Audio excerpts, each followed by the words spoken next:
یہ ماہ سیام میں سخت گرمی، زبان کانٹا بن گئی، حلق خشک ہو گیا اور ہم پانی نہیں پی رہے، ٹھنڈا پانی دستیاب ہے، کوئی دیکھ بھی نہیں رہا، وضو کرتے بھی احتیاط کرتے ہیں، میاں کیوں نہیں پانی کا 2 گھونٹ لے لیتے، ٹھنڈا پانی ہے، میٹھا پانی ہے۔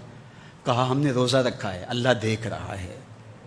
ماہ سیام میں ہم پانی نہیں لیتے، اس لیے ہمیں یہ یقین ہوتا ہے تنہائی میں بھی اللہ دیکھ رہا ہے۔ یار جو اللہ رمضان میں دیکھتا ہے وہ غیر رمضان میں بھی دیکھتا ہے۔ پانی پینے لگو تو دیکھتا ہے، رشوت لینے لگو تو تب بھی دیکھتا ہے، آنکھ بھٹکے تو تب بھی دیکھتا ہے، خیال بہکے تو تب بھی دیکھتا ہے، سوچوں میں آوارگی آئے تو تب بھی دیکھتا ہے۔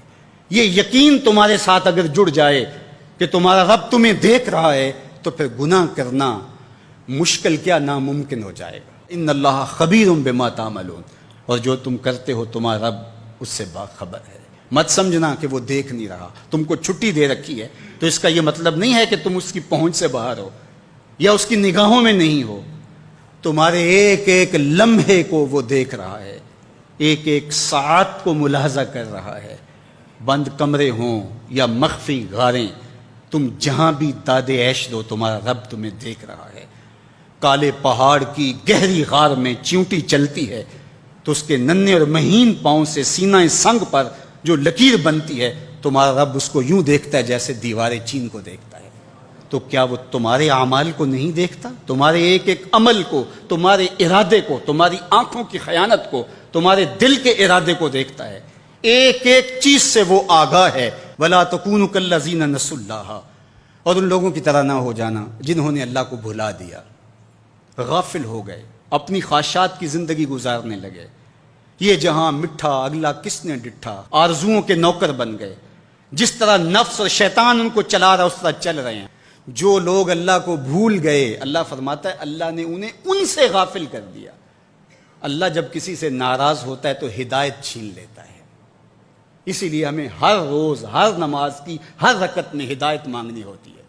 اہدنا الصراط المستقیم، ہر روز مانگتے ہیں، ہر نماز میں مانگتے ہیں، ہر رکعت میں مانگتے ہیں، اللہ ہمیں ہدایت پہ گامزن رکھنا۔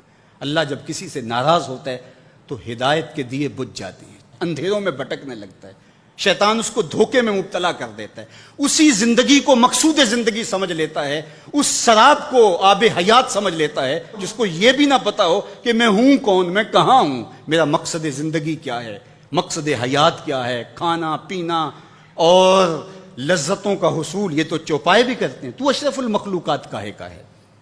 یہ زندگی تو ان کی بھی ہے کہ وہ اچھا کھاتے ہیں، تم تو ایک پاؤ بھر گوشت کھا لیتے ہو اور شیر روز ایک ہرن چاٹ جاتا ہے، وہ تیرے سے زیادہ کھاتا ہے، تیرے سے زیادہ طاقتور ہے، ہاتھی کا جسم تیرے سے کہیں بڑا ہے، پرندے ہواؤں میں اڑتے ہیں، مچھلی پانی کی تہوں میں اتر جاتی ہیں، عقاب کی نظروں اور بلندی پرواز کی دیکھنے والی ہوتی ہے، کرگس کہاں سے کہاں تک سونگھ لیتی ہے، ان کی قوت شامہ تیرے سے بڑی ہے، لیکن اس کے باوجود بھی افضل تو، اشرف بھی تو، اور اللہ نے اپنی نیابت کا تاج تیرے سر پہ رکھا ہے، تو تو مقصود ہے، تو تو مسجود الملائک ہے، فرشتوں کی پیشانی تیرے حضور جھکی ہے، تو اپنے آپ سے آشنا ہی نہیں ہے، تجھے پتہ ہی نہیں کہ تو کون ہے، تو خدا کو بھول کے سمجھا کہ میری زندگی آزاد ہو گئی، اب میں جو چاہوں کروں، میں خدا کا بھی انکار کر دیا، بلا دیا اس کو۔ کہا جب خدا کو تو بھولا تو خود کو بھول گیا، زندگی کے مقصد کو تو نے فراموش کر دیا، اب بھٹکتا ہے ارض فلات میں، جنگل میں پڑے ہوئے خشک پتے کی طرح، جس کو ہوائیں کبھی ادھر اڑا دیتی ہیں کبھی ادھر اڑا دیتی ہیں، مقصد حیات کا علم نہیں ہے۔ خدا کو بھولنے کا یہ نتیجہ ہے جو تجھے بھگتنا پڑ رہا ہے۔ خدا آشنا ہو جا، خود آشنا ہو جائے گا، تجھے ذات سے آگہی ہو جائے گی، من کا شعور مل جائے گا، تجھے پتہ چلے گا کہ میں کون ہوں، میری زندگی کا مقصد اور مقصود کیا ہے۔ تو اگر تو ایسا نہیں کرے گا تو اللہ تجھے تیرے سے بے خبر کر، تیری ٹانگیں نہیں توڑ دی جائیں گی، تیرا رزق نہیں چھین لیا جائے گا، تیری آنکھوں سے روشنی نہیں اچکی جائے گی، تیرے کانوں کی سماعت نہیں کھینچ لی جائے گی، یہ سب کچھ ہوگا لیکن مقصد زندگی نہیں ہوگا۔ تو کہا اس قرآن سے جڑ جاؤ، اپنی زندگی کو مالک کے سپرد کر دو اور ایک ایک لمحہ مالک کی چوکھٹ پہ گزار دو۔